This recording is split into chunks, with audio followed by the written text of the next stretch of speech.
The bus lurched to a stop just as my phone vibrated. A single message from my sister. "You're late."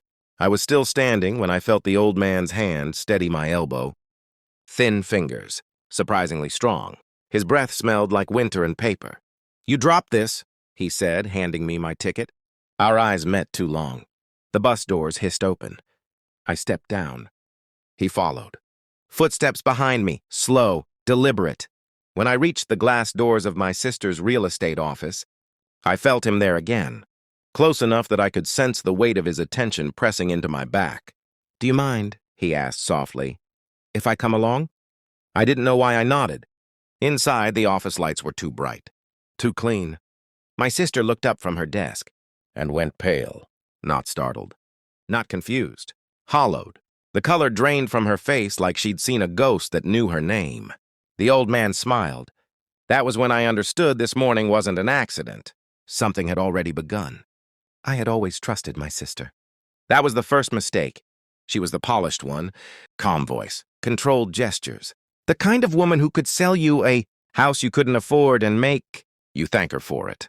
I was just the younger sibling, the errand runner, the quiet observer. But as I watched her eyes flick between me and the old man, something cracked open inside my chest. Fear. Not for me.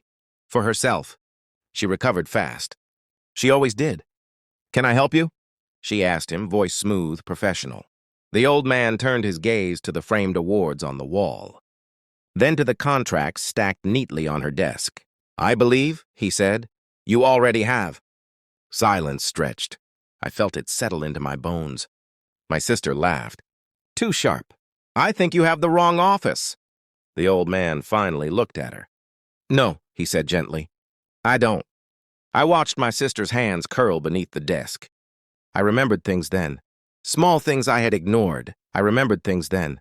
Small things I had ignored. Her sudden wealth. Properties sold too fast. Clients who vanished. Her refusal to talk about certain deals. And the story she told me years ago about our father dying alone, bankrupt, bitter. I had believed her. The old man sat down without being invited. He looked at me. "You helped me on the bus," he said. I wanted to return the favor. My sister whispered his name. I didn't hear it clearly, but I felt the lie finally exhale. I didn't confront her that day. I watched. I listened. I started pulling records, quietly, property transfers, old wills, hospital documents, death certificates that didn't line up, late nights, cold coffee, screens glowing like confessionals. The old man, his name surfaced slowly, had once owned half, the city block my sister now controlled.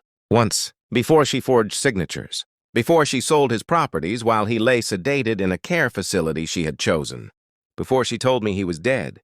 And the final thread snapped when I ran the DNA test. The result loaded in silence. Probability 99.8%. He wasn't just a victim. He was my father.